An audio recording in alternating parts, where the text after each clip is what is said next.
ಓಂ ಶಾಂತಿ. ಇಂದಿನ ದಿನಾಂಕ 23/7/2025. ಪ್ರಾರ್ಥ ಮುರಳಿ ಬಾಪ್ತಾದ ಮಧುಬನ.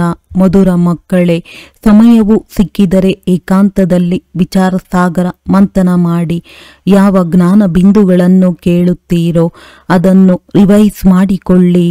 ಪ್ರಶ್ನೆ: ನಿಮ್ಮ ನೆನಪಿನ ಯಾತ್ರೆಯು ಯಾವಾಗ ಪೂರ್ಣವಾಗುವುದು? ಉತ್ತರ: ಯಾವಾಗ ನಿಮ್ಮ ಯಾವುದೇ ಕರ್ಮೇಂದ್ರಿಯಗಳು ಮೋಸ ಮಾಡುವುದಿಲ್ಲವೋ, ಕರ್ಮಾತೀತ ಸ್ಥಿತಿಯಾಗುವುದೋ ಆಗ ನೆನಪಿನ ಯಾತ್ರೆಯು ಮುಕ್ತಾಯವಾಗುವುದು. ನೀವೀಗ ಸಂಪೂರ್ಣ ಪುರುಷಾರ್ಥ ಮಾಡಬೇಕು, ನಿರಾಶಾವಾದಿಗಳಾಗಬಾರದು, ಸರ್ವೀಸಿನಲ್ಲಿ ತತ್ಪರರಾಗಿರಬೇಕಾಗಿದೆ. ಓಂ ಶಾಂತಿ. ಮಧುರಾತಿ ಮಧುರ ಮಕ್ಕಳೇ, ಆತ್ಮ ಅಭಿಮಾನಿಗಳಾಗಿ ಕುಳಿತುಕೊಂಡಿದ್ದೀರಾ. ಮಕ್ಕಳು ತಿಳಿಯುತ್ತಾರೆ, ಅರ್ಧ ಕಲ್ಪ ನಾವು ದೇಹಾಭಿಮಾನಿಗಳಾಗಿದ್ದೆವು.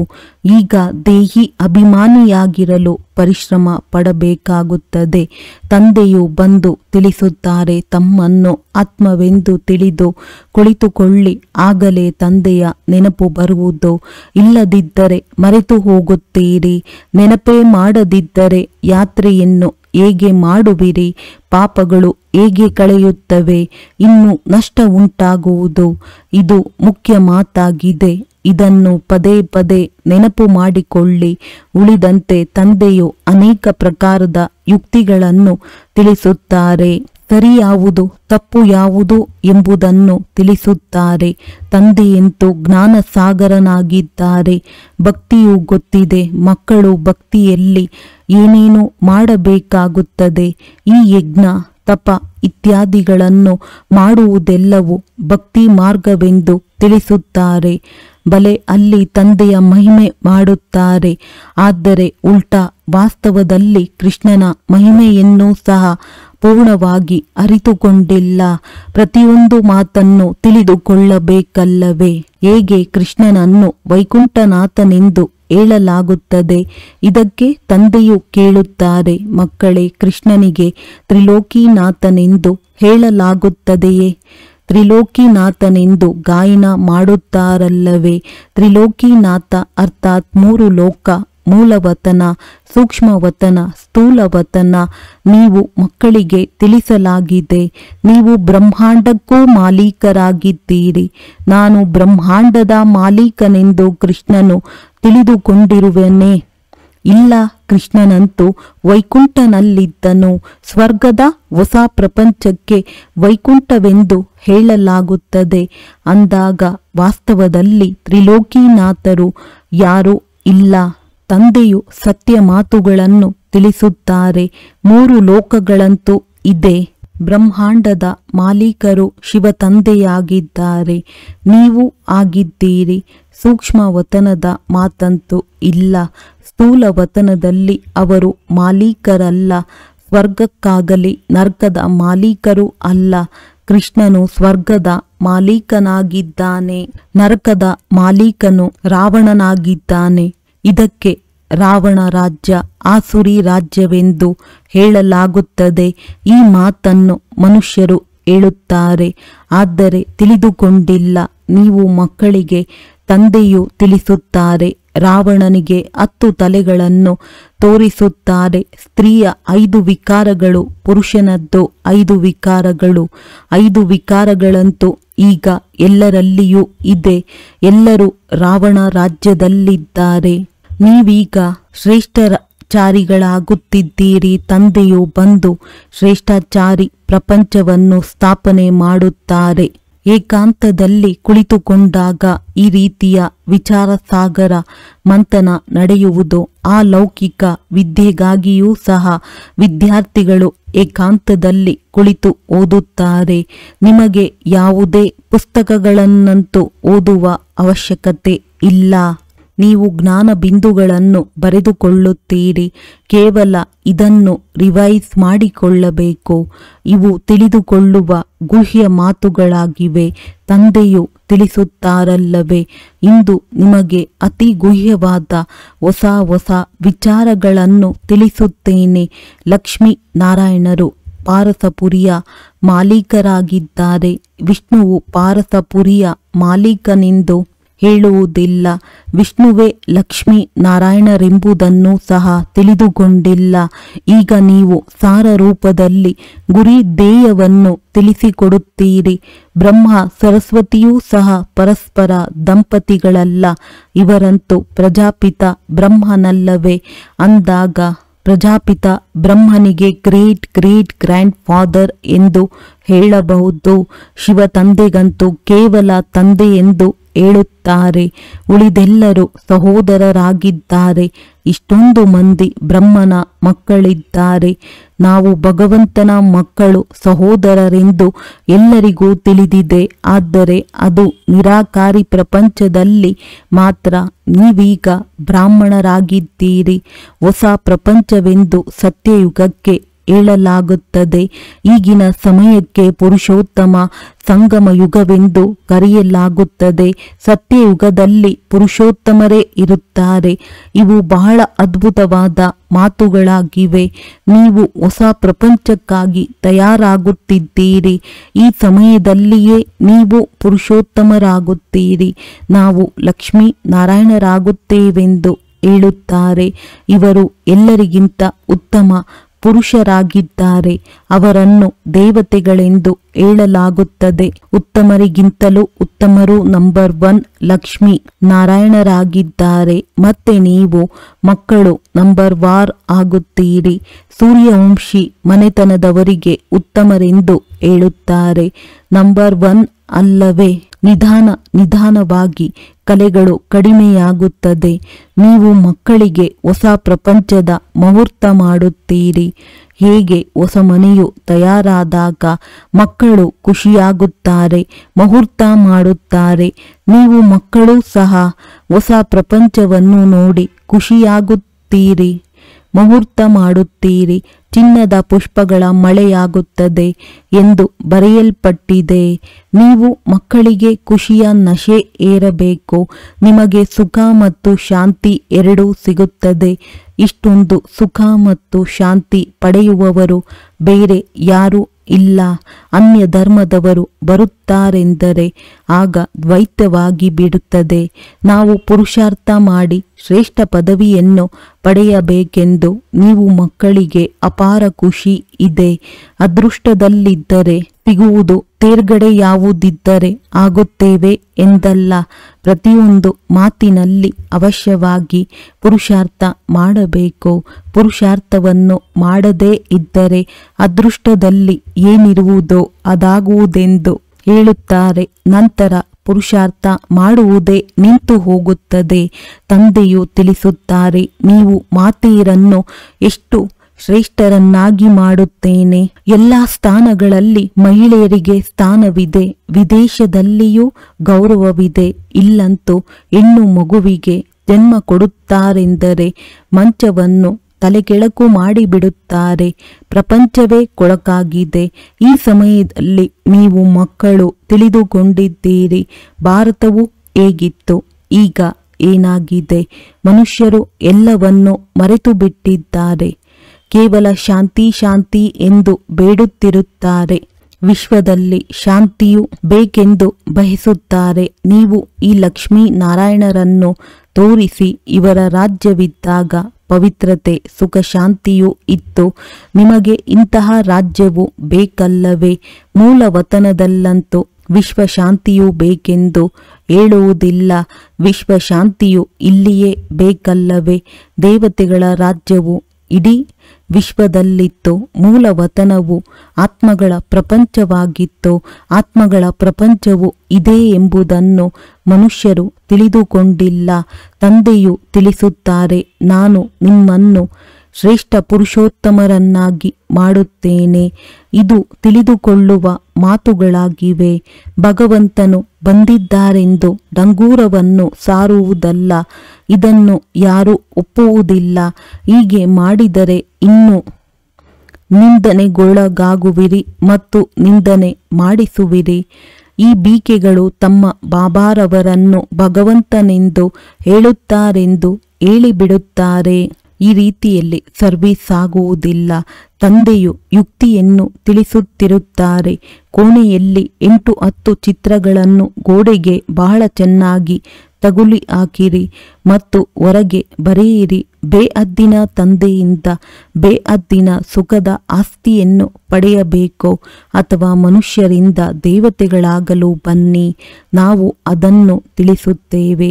ಹೀಗೆ ಅನೇಕರು ಬರತೊಡಗುತ್ತಾರೆ, ತಾವಾಗಿಯೇ ಬರುತ್ತಾರೆ. ವಿಶ್ವದಲ್ಲಿ ಶಾಂತಿಯಂತೂ ಇತ್ತಲ್ಲವೇ? ಈಗ ಎಷ್ಟೊಂದು ಧರ್ಮಗಳಿವೆ. ತಮೋ ಪ್ರಧಾನ ಪ್ರಪಂಚದಲ್ಲಿ ಶಾಂತಿ ಸ್ಥಾಪನೆಯಾಗಲು ಹೇಗೆ ಸಾಧ್ಯ? ವಿಶ್ವ ಶಾಂತಿಯನ್ನು ಭಗವಂತನೇ ಸ್ಥಾಪಿಸಲು ಸಾಧ್ಯ. ಶಿವ ತಂದೆಯು ಬರುತ್ತಾರೆಂದರೆ ಏನನ್ನಾದರೂ ಉಡುಗೊರೆಯನ್ನು ತರುತ್ತಾರಲ್ಲವೇ? ಒಬ್ಬರೇ ತಂದೆಯಾಗಿದ್ದಾರೆ. ಅವರು ಬಹಳ ದೂರದಿಂದ ಬರುತ್ತಾರೆ ಮತ್ತು ಒಂದೇ ಬಾರಿ ಬರುತ್ತಾರೆ. ಇಷ್ಟು ದೊಡ್ಡ ತಂದೆಯು 5000 ವರ್ಷಗಳ ನಂತರ ಬರುತ್ತಾರೆ. ಯಾತ್ರೆಯಿಂದ ಹಿಂತಿರುಗುವಾಗ ಮಕ್ಕಳಿಗಾಗಿ ಉಡುಗೊರೆಯನ್ನು ತೆಗೆದುಕೊಂಡು ಬರುತ್ತಾರಲ್ಲವೇ? ಸ್ತ್ರೀಗೆ ಪತಿಯು ಮಕ್ಕಳಿಗೆ ತಂದೆಯಂತೂ ಆಗುತ್ತಾರಲ್ಲವೇ? ನಂತರ ತಾತ ಮುತ್ತಾತನಾಗುತ್ತಾರೆ. ಇವರಿಗೆ ನೀವು ತಂದೆ ಎಂದು ಹೇಳುತ್ತೀರಿ, ಮತ್ತೆ ತಾತನೂ ಆಗುವರು, ಗ್ರೇಟ್ ಗ್ರೇಟ್ ಗ್ರ್ಯಾಂಡ್ ಫಾದರ್ ಆಗುವರು. ವಂಶಾವಳಿಯಲ್ಲವೇ ಆಡಮ್ ಆದಿದೇವನೆಂದು ಹೆಸರಿದೆ. ಆದರೆ ಮನುಷ್ಯರು ತಿಳಿದುಕೊಂಡಿಲ್ಲ. ನೀವು ಮಕ್ಕಳಿಗೆ ತಂದೆಯು ತಿಳಿಸುತ್ತಾರೆ. ತಂದೆಯ ಮೂಲಕ ನೀವು ಸೃಷ್ಟಿ ಚಕ್ರದ ಚರಿತ್ರೆ ಭೂಗೋಳವನ್ನು ಅರಿತುಕೊಂಡು ಚಕ್ರವರ್ತಿ ರಾಜರಾಗುತ್ತೀರಿ. ತಂದೆಯು ಎಷ್ಟು ಪ್ರೀತಿ ಮತ್ತು ರುಚಿಯಿಂದ ಓದಿಸುತ್ತಾರೆ ಅಂದಾಗ ಅಷ್ಟು ರುಚಿಯಿಂದ ಓದಬೇಕಲ್ಲವೇ? ಬೆಳಗಿನ ಸಮಯದಲ್ಲಂತೂ ಎಲ್ಲರೂ ಬಿಡುವಾಗಿರುತ್ತಾರೆ. ಬೆಳಗಿನ ತರಗತಿಯು ಕೇವಲ ಅರ್ಧ ಮುಕ್ಕಾಲು ಗಂಟೆಯ ಸಮಯ ಇರುತ್ತದೆ. ಆದ್ದರಿಂದ ಕೇವಲ ಮುರುಳಿಯನ್ನು ಕೇಳಿ ಹೊರಟು ಹೋಗಿ. ನೆನಪನ್ನಂತೂ ನೀವು ಎಲ್ಲಿಯಾದರೂ ಮಾಡಬಲ್ಲಿರಿ. ಭಾನುವಾರದ ದಿನವಂತೂ ರಜೆ ಇರುವುದು. ಅಂದು ಮುಂಜಾನೆ 2-3 ಗಂಟೆಗೆ ಎದ್ದು ನೆನಪಿನಲ್ಲಿ ಕುಳಿತು ಬಿಡಿ. ದಿನದ ಸಂಪಾದನೆಯನ್ನು ಮಾಡಿಕೊಳ್ಳಿ. ಪೂರ್ಣ ಜೋಳಿಗೆಯನ್ನು ತುಂಬಿಸಿಕೊಳ್ಳಿ. ಸಮಯವಂತೂ ಸಿಗುತ್ತದೆ ಎಲ್ಲವೇ? ಮಾಯೆಯ ಬಿರುಗಾಳಿಗಳು ಬರುವುದರಿಂದ ನೆನಪು ಮಾಡಲು ಸಾಧ್ಯವಾಗುವುದಿಲ್ಲ. ತಂದೆಯು ಬಹಳ ಸಹಜವಾಗಿ ತಿಳಿಸಿಕೊಡುತ್ತಾರೆ. ಭಕ್ತಿ ಮಾರ್ಗದಲ್ಲಿ ಎಷ್ಟೊಂದು ಸತ್ಸಂಗಗಳಿಗೆ ಹೋಗುತ್ತಾರೆ. ಕೃಷ್ಣನ ಮಂದಿರದಲ್ಲಿ, ನಂತರ ಶ್ರೀನಾಥನ ಮಂದಿರದಲ್ಲಿ, ಮತ್ತೆ ಇನ್ಯಾರದೋ ಮಂದಿರಕ್ಕೆ ಹೋಗುತ್ತಾರೆ. ಯಾತ್ರೆಯಲ್ಲಿಯೂ ಸಹ ಎಷ್ಟೊಂದು ವ್ಯಭಿಚಾರಿಯಾಗುತ್ತಾರೆ. ಇಷ್ಟೊಂದು ಕಷ್ಟವನ್ನು ತೆಗೆದುಕೊಳ್ಳುತ್ತಾರೆ. ಆದರೆ ಲಾಭವೇನೂ ಇಲ್ಲ. ನಾಟಕದಲ್ಲಿ ಇದು ಸಹ ನಿಗದಿಯಾಗಿದೆ. ಮತ್ತೆ ಕಲ್ಪದ ನಂತರವೂ ಆಗುವುದು. ನೀವಾತ್ಮಗಳಲ್ಲಿ ಪಾತ್ರವು ತುಂಬಲ್ಪಟ್ಟಿದೆ. ಸತ್ಯಯುಗ ತ್ರೇತಾಯುಗದಲ್ಲಿ ಯಾವ ಪಾತ್ರವನ್ನು ಕಲ್ಪದ ಹಿಂದೆ ಅಭಿನಯಿಸಿದ್ದೀರೋ ಅದನ್ನೇ ಅಭಿನಯಿಸುತ್ತೀರಿ. ಮಂದ ಬುದ್ಧಿಯವರು ಇದನ್ನೂ ಸಹ ತಿಳಿದುಕೊಳ್ಳುವುದಿಲ್ಲ. ಯಾರು ಸೂಕ್ಷ್ಮ ಬುದ್ಧಿಯವರಿದ್ದಾರೆಯೋ ಅವರೇ ಚೆನ್ನಾಗಿ ತಿಳಿದುಕೊಂಡು ಅನ್ಯರಿಗೂ ತಿಳಿಸಿಕೊಡುತ್ತಾರೆ. ಈ ಅನಾದಿ ನಾಟಕವು ಮಾಡಲ್ಪಟ್ಟಿದೆ ಎಂಬುದು ಅವರಿಗೆ ಆಂತರ್ಯದಲ್ಲಿ ಭಾಸವಾಗುತ್ತದೆ. ಇದು ಬೇಅದ್ದಿನ ನಾಟಕವೆಂಬುದನ್ನು ಪ್ರಪಂಚದಲ್ಲಿ ಯಾರೂ ತಿಳಿದುಕೊಂಡಿಲ್ಲ. ಇದನ್ನು ತಿಳಿದುಕೊಳ್ಳುವುದರಲ್ಲಿ ಸಮಯ ಹಿಡಿಸುತ್ತದೆ. ಪ್ರತಿಯೊಂದು ಮಾತನ್ನು ವಿಸ್ತಾರವಾಗಿ ತಿಳಿಸಿ ಮತ್ತೆ ಹೇಳಲಾಗುತ್ತದೆ. ಮುಖ್ಯವಾದುದು ನೆನಪಿನ ಯಾತ್ರೆಯಾಗಿದೆ. ಸೆಕೆಂಡಿನಲ್ಲಿ ಜೀವನ್ಮುಕ್ತಿ ಎಂದು ಗಾಯನವಿದೆ ಮತ್ತು ಇದು ಗಾಯನವಿದೆ. ಜ್ಞಾನ ಸಾಗರನಾಗಿದ್ದಾರೆ. ಇಡೀ ಸಾಗರವನ್ನು ಶಾಯಿಯನ್ನಾಗಿ ಮಾಡಿಕೊಂಡು, ಗಿಡ ಮರಗಳನ್ನು ಲೇಖನಿಯನ್ನಾಗಿ ಮಾಡಿ, ಆಕಾಶ ಭೂಮಿಯನ್ನು ಕಾಗದವನ್ನಾಗಿ ಮಾಡಿಕೊಂಡರೂ ಸಹ ಜ್ಞಾನ ಸಾಗರನ ಮಹಿಮೆಯನ್ನು ಮುಗಿಸಲು ಸಾಧ್ಯವಿಲ್ಲ. ಆರಂಭದಿಂದ ಹಿಡಿದು ನೀವು ಎಷ್ಟೊಂದು ಬರೆಯುತ್ತಾ ಬಂದಿದ್ದೀರಿ. ಬಹಳಷ್ಟು ಕಾಗದಗಳಾಗಿ ಬಿಡುವುದು. ನೀವೇನು ಅಲೆದಾಡಬೇಕಾಗಿಲ್ಲ. ಮುಖ್ಯವಾದವರು ತಂದೆಯಾಗಿದ್ದಾರೆ. ತಂದೆಯನ್ನು ನೆನಪು ಮಾಡಬೇಕಾಗಿದೆ. ಇಲ್ಲಿಯೂ ಸಹ ನೀವು ಶಿವ ತಂದೆಯ ಬಳಿ ಬರುತ್ತೀರಿ. ಶಿವ ತಂದೆಯು ಇವರಲ್ಲಿ ಪ್ರವೇಶ ಮಾಡಿ ನಿಮಗೆ ಎಷ್ಟು ಪ್ರೀತಿಯಿಂದ ಓದಿಸುತ್ತಾರೆ. ಯಾವುದೇ ಹೆಗ್ಗಳಿಕೆ ಇಲ್ಲ. ತಂದೆಯು ತಿಳಿಸುತ್ತಾರೆ, ನಾನು ಹಳೆಯ ಶರೀರದಲ್ಲಿ ಬರುತ್ತೇನೆ. ಹೇಗೆ ಸಾಧಾರಣವಾಗಿ ಬಂದು ತಂದೆಯು ಓದಿಸುತ್ತಾರೆ. ಯಾವುದೇ ಅಹಂಕಾರವಿಲ್ಲ. ತಂದೆಯು ತಿಳಿಸುತ್ತಾರೆ, ನೀವು ನನಗೆ ಪತಿತ ಪ್ರಪಂಚ ಪತಿತ ಶರೀರದಲ್ಲಿ ಬಂದು ನಮಗೆ ಶಿಕ್ಷಣ ಕೊಡಿ ಎಂದು ಹೇಳುತ್ತೀರಿ. ಸತ್ಯಯುಗದಲ್ಲಿ ಬಂದು ವಜ್ರ ವೈಡೂರ್ಯಗಳಲ್ಲಿ ಬಂದು ಕುಳಿತುಕೊಳ್ಳಿ, ಭೋಜನವನ್ನು ಸ್ವೀಕರಿಸಿ ಎಂದು ಕರೆಯುವುದಿಲ್ಲ. ಶಿವ ತಂದೆಯಂತೂ ಭೋಜನ ಮಾಡುವುದಿಲ್ಲ. ಮೊದಲಂತೂ ಬಂದು ಭೋಜನವನ್ನು ಸ್ವೀಕರಿಸಿ ಎಂದು ಕರೆಸುತ್ತಿದ್ದರು. 36 ಪ್ರಕಾರದ ಭೋಜನವನ್ನು ತಿನ್ನಿಸುತ್ತಿದ್ದರು. ಇದು ಪುನಃ ಆಗುವುದು. ಇದನ್ನು ಚರಿತ್ರೆ ಎಂದು ಹೇಳಬಹುದು. ಕೃಷ್ಣನ ಚರಿತ್ರೆ ಏನಿದೆ? ಕೃಷ್ಣನಂತೂ ಸತ್ಯಯುಗದ ರಾಜಕುಮಾರನಾಗಿದ್ದಾನೆ. ಅವನಿಗೆ ಪತಿತ ಪಾವನನೆಂದು ಹೇಳಲಾಗುವುದಿಲ್ಲ. ಸತ್ಯಯುಗದಲ್ಲಿ ಇವರು ವಿಶ್ವದ ಮಾಲೀಕರು ಹೇಗಾಗಿದ್ದಾರೆ ಎಂಬುದನ್ನೂ ಸಹ ಈಗ ನೀವು ತಿಳಿದುಕೊಂಡಿದ್ದೀರಿ. ಮನುಷ್ಯರಂತೂ ಸಂಪೂರ್ಣ ಅಂಧಕಾರದಲ್ಲಿದ್ದಾರೆ. ನೀವೀಗ ಸಂಪೂರ್ಣ ಪ್ರಕಾಶತೆಯಲ್ಲಿ ಬಂದಿದ್ದೀರಿ. ತಂದೆಯು ಬಂದು ರಾತ್ರಿಯನ್ನು ದಿನವನ್ನಾಗಿ ಮಾಡಿಬಿಡುತ್ತಾರೆ. ಅರ್ಧಕಲ್ಪ ನೀವು ರಾಜ್ಯಭಾರ ಮಾಡುತ್ತೀರಿ. ಅಂದ ಮೇಲೆ ಎಷ್ಟೊಂದು ಖುಷಿ ಇರಬೇಕು. ಯಾವಾಗ ನಿಮ್ಮ ಯಾವುದೇ ಕರ್ಮೇಂದ್ರಿಯಗಳು ಮೋಸ ಮಾಡುವುದಿಲ್ಲವೋ ಆಗ ನಿಮ್ಮ ನೆನಪಿನ ಯಾತ್ರೆಯು ಕೊನೆಯಾಗುವುದು. ಕರ್ಮಾತೀತ ಸ್ಥಿತಿಯಾದಾಗ ನಿಮ್ಮ ನೆನಪಿನ ಯಾತ್ರೆಯು ಮುಕ್ತಾಯವಾಗುವುದು. ಈಗಿನ್ನೂ ಮುಕ್ತಾಯವಾಗಿಲ್ಲ. ನೀವೀಗ ಸಂಪೂರ್ಣ ಪುರುಷಾರ್ಥ ಮಾಡಬೇಕಾಗಿದೆ. ನಿರಾಶಾವಾದಿಗಳಾಗಬಾರದು. ಸೇವೆ ಸೇವೆ ಸೇವೆ. ತಂದೆಯೂ ಸಹ ಬಂದು ವೃದ್ಧ ಶರೀರದಿಂದ ಸೇವೆ ಮಾಡುತ್ತಿದ್ದಾರಲ್ಲವೇ? ತಂದೆಯು ಮಾಡಿಸುವವರಾಗಿದ್ದಾರೆ.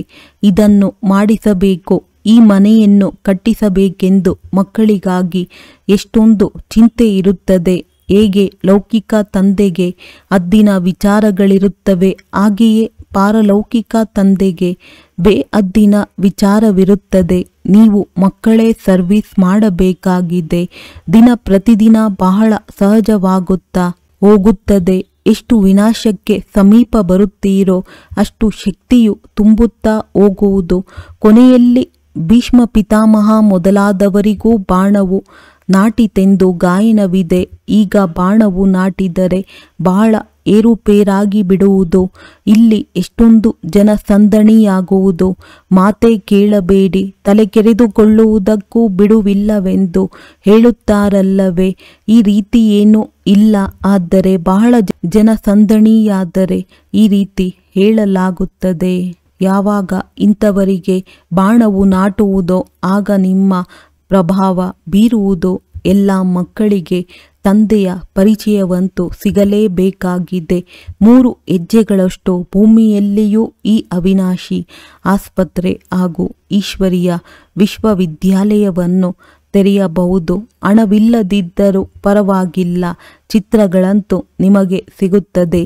ಸೇವೆಯಲ್ಲಿ ಮಾನ ಅಪಮಾನ, ಸುಖ ದುಃಖ, ಚಳಿ ಬಿಸಿಲು ಎಲ್ಲವನ್ನು ಸಹನೆ ಮಾಡಬೇಕಾಗುತ್ತದೆ.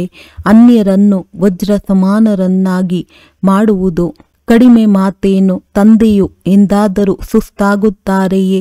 ನೀವೇಕೆ ಸುಸ್ತಾಗುತ್ತೀರಿ? ಮಧುರಾತಿ ಮಧುರ ಅಗಲಿ ಮರಳಿ ಸಿಕ್ಕಿರುವ ಮಕ್ಕಳ ಪ್ರತಿ ಮಾತ್ಪಿತಾ ಬಾಪ್ದಾದಾರವರ ನೆನಪು, ಪ್ರೀತಿ ಹಾಗೂ ಸುಪ್ರಭಾತ. ಆತ್ಮೀಯ ಮಕ್ಕಳಿಗೆ ಆತ್ಮೀಯ ತಂದೆಯ ನಮಸ್ತೆ. ಧಾರಣೆಗಾಗಿ ಮುಖ್ಯ ಸಾರ. ಬೆಳಗಿನ ಸಮಯ ಅರ್ಧ ಮುಕ್ಕಾಲು ಗಂಟೆ ಬಹಳ ಪ್ರೀತಿಯಿಂದ ಹಾಗೂ ರುಚಿಯಿಂದ ವಿದ್ಯೆಯನ್ನು ಓದಬೇಕಾಗಿದೆ. ತಂದೆಯ ನೆನಪಿನಲ್ಲಿರಬೇಕು. ಎಲ್ಲ ಕರ್ಮೇಂದ್ರಿಯಗಳು ವಶದಲ್ಲಿ ಬರುವಂತೆ ನೆನಪಿನ ಅಭ್ಯಾಸವಿರಲಿ. ಸರ್ವೀಸಿನಲ್ಲಿ ಸುಖ ದುಃಖ, ಮಾನ ಅಪಮಾನ, ಚಳಿ ಬಿಸಿಲು ಎಲ್ಲವನ್ನು ಸಹನೆ ಮಾಡಬೇಕಾಗಿದೆ ಎಂದು ಸರ್ವೀಸಿನಲ್ಲಿ ಸುಸ್ತಾಗಬಾರದು. 3 ಹೆಜ್ಜೆಗಳಷ್ಟು ಭೂಮಿಯಲ್ಲಿಯೂ ಆಸ್ಪತ್ರೆ ಹಾಗೂ ವಿಶ್ವವಿದ್ಯಾಲಯವನ್ನು ತೆರೆದು ವಜ್ರ ಸಮಾನರನ್ನಾಗಿ ಮಾಡುವ ಸೇವೆ ಮಾಡಬೇಕಾಗಿದೆ. ವರದಾನ: ಸತ್ಯ ಆತ್ಮಿಕ ಸ್ನೇಹದ ಅನುಭೂತಿ ಮಾಡಿಸುವಂತಹ ಮಾಸ್ಟರ್ ಸ್ನೇಹದ ಸಾಗರ ಭವ. ಹೇಗೆ ಸಾಗರದ ತೀರಕ್ಕೆ ಹೋದಾಗ ಶೀತಲತೆಯ ಅನುಭವವಾಗುವುದು, ಹಾಗೆ ತಾವು ಮಕ್ಕಳು ಮಾಸ್ಟರ್ ಸ್ನೇಹದ ಸಾಗರರಾಗಿದ್ದಾಗ ಯಾವುದೇ ಆತ್ಮ ನಿಮ್ಮ ಮುಂದೆ ಬಂದಲ್ಲಿ ಅವರು ಅನುಭವ ಮಾಡಲಿ. ಸ್ನೇಹದ ಸಾಗರನ ಅಲೆ ಸ್ನೇಹದ ಅನುಭೂತಿ ಮಾಡಿಸುತ್ತಿರಬೇಕು. ಏಕೆಂದರೆ ಇಂದಿನ ಪ್ರಪಂಚದ ಜನ ಸತ್ಯ ಆತ್ಮಿಕ ಸ್ನೇಹದ ಹಸಿವಿನಿಂದಿದ್ದಾರೆ. ಸ್ವಾರ್ಥಿ ಸ್ನೇಹ ನೋಡಿ ನೋಡಿ ಆ ಸ್ನೇಹದಿಂದ ಮನಸ್ಸು ಬೇಸತ್ತು ಹೋಗಿದೆ. ಆದ್ದರಿಂದ ಆತ್ಮಿಕ ಸ್ನೇಹದ ಸ್ವಲ್ಪ ಕ್ಷಣಗಳ ಅನುಭೂತಿಯನ್ನೇ ಜೀವನದ ಆಶ್ರಯ ಎಂದು ತಿಳಿಯುತ್ತಾರೆ. ಸ್ಲೋಗನ್: ಜ್ಞಾನಧನದಿಂದ ಸಂಪನ್ನರಾಗಿದ್ದಾಗ ಸ್ಥೂಲಧನದ ಪ್ರಾಪ್ತಿ ಸ್ವತಃವಾಗಿ ಆಗುತ್ತಿರುತ್ತದೆ. ಅವ್ಯಕ್ತ ಸೂಚನೆ: ಸಂಕಲ್ಪ ಶಕ್ತಿಯನ್ನು ಜಮಾ ಮಾಡಿ ಶ್ರೇಷ್ಠ ಸೇವೆಗೆ ನಿಮಿತ್ತರಾಗಿ. ಹೇಗೆ ಸತ್ಯಯುಗಿ ಸೃಷ್ಟಿಗಾಗಿ ಹೇಳುತ್ತಾರೆ, ಒಂದು ರಾಜ್ಯ ಒಂದು ಧರ್ಮ ಇದೆ, ಅದೇ ರೀತಿ ಈಗ ಸ್ವರಾಜ್ಯದಲ್ಲಿಯೂ ಸಹ ಒಂದು ರಾಜ್ಯ ಅರ್ಥಾತ್ ಸ್ವಯಂನ ಸೂಚನೆಯಂತೆ ಎಲ್ಲವೂ ನಡೆಯುವಂತೆ ಇರಬೇಕು. ಮನಸ್ಸು ತನ್ನ ಮನ್ಮತ ನಡೆಸಬಾರದು. ಬುದ್ಧಿ ತನ್ನ ನಿರ್ಣಯ ಶಕ್ತಿಯ ಏರುಪೇರು ಮಾಡಬಾರದು. ಸಂಸ್ಕಾರ ಆತ್ಮವನ್ನು ಕುಣಿಸಬಾರದು. ಆಗ ಹೇಳಲಾಗುವುದು ಒಂದು ಧರ್ಮ ಒಂದು ರಾಜ್ಯ. ಇಂತಹ ಕಂಟ್ರೋಲಿಂಗ್ ಪವರ್ ಧಾರಣೆ ಮಾಡಿ. ಇದೇ ಬೇಹದ್ದಿನ ಸೇವೆಯ ಸಾಧನವಾಗಿದೆ. ಒಳ್ಳೆಯದು. ಓಂ ಶಾಂತಿ.